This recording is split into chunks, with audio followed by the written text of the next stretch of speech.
Doamne, ai grijă de mami și de tati și de toți copiii care sunt triști. Te rog să pui lumină în casele oamenilor și iubire în inimile lor.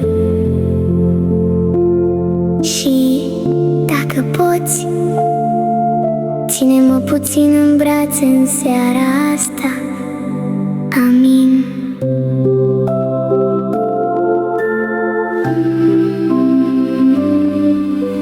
Doamne, eu sunt mică tare,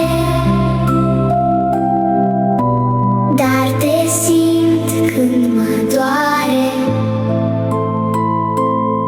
Și când noaptea vine lin, tu-mi spui că nu-s străin. Pune stele peste lume, spală lacrimi și suspine. Fă din oameni flori și cânt, pace sfântă pe pământ. Îngerașii să coboare peste oameni cu iertare, iar în sufletul meu mic să rămâi tu un pic.